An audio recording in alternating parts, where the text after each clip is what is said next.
Liberals changing more symbols of Canada. I'm Brian Lilley with TheRebel.media. If you think the removal of the Queen's portrait from the Foreign Affairs, now called Global Affairs headquarters, is a one-off, then think again. Justin Trudeau, just like his father, Pierre Trudeau, wants to remake Canada in the Liberal image. Trudeau the Elder did what he could to strip Canada of any links to Britain and our British political heritage. He renamed Department. He kept up with the brutally bad unification plan of the armed forces brought in by his predecessor, Lester Pearson. It saw names such as the Royal Canadian Navy disappear. He also dropped Royal Mail as well. Trudeau didn't want anyone to have any inkling of Canada's British roots. Seems like his son is much the same. Look, I am a reluctant monarchist. I mainly support the monarchy because I'm afraid of what would become of this country if we opened up the Constitution that much under this government or any other one. But I'm also acutely aware that Canada is the country that we are, that we have the liberty and political stability that we do because of our British political heritage. It's no mistake that many of the most prosperous and stable of the democratic governments in the world are all part of the Anglosphere. I want people to know that. I want people to remember that. Justin Trudeau and the folks at Global Affairs do not. Our new Minister of Foreign Affairs, Global Affairs, Stéphane Dion, he's a citizen of France as well as Canada. Trudeau and Dion, two Montreal MPs involved in this story of changing Canada's symbol, removing the Queen. Let me add another Montreal MP to that mix, Melanie Joly. In an interview with the Globe and Mail, Joly, now the Minister of Canadian Heritage, took a different view of her job than people in the past. It's the Ministry of Symbols, Joly told the Globe, but not just any symbol. She sees it as her job to make sure Canadians think of left-wing symbols when they think of their heritage. Listen to this quote. It's very interesting to be in charge of symbols of progressiveness. That was the soul of our platform.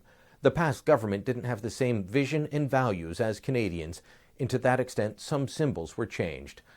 That is some quote. Joly, of course, seems to have forgotten that her party in this last election received just 39.47% of the popular vote.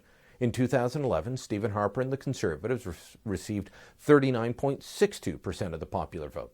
That would be more for the Conservatives, but Joly will claim she speaks for all Canadians. The previous government did not. She won't be challenged by the media on this. In fact, she hasn't been. And what we're going to see is the government change the symbols of the country into progressive symbols. Remember when the Liberals spent years telling Canadians that, we are a nation of peacekeepers, not warriors, that peacekeeping was a Canadian tradition, not going to war. Of course, that ignored the War of 1812, the Fenian Raids, the Boer War, the First World War, Second World War, Korea, to name a few. Peacekeeping with the UN started in the 1950s and really took off in the 60s and 70s. That was a Liberal attempt to change our history and our heritage, and they're about to do it again.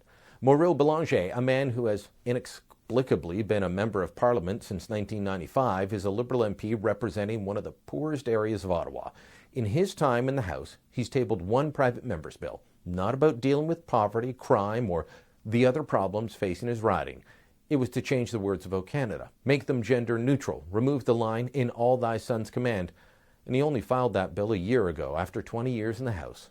Carolyn Bennett has been on a campaign to take God out of the national anthem. She and a group of MPs sang a version that was all not only gender neutral, but took God out of the mix as well. The move to change, the move to remove the Queen's portrait, this is just the first step in remaking Canada in the image of the Liberal Party. It will not be the last step. If you want Canada to retain her symbols, her history, her heritage, then please sign the petition today at savethequeen.ca. Tell them to put the Queen's portrait back up, and then send the petition to your family and friends. Spread the word and stop the insanity before it's too late.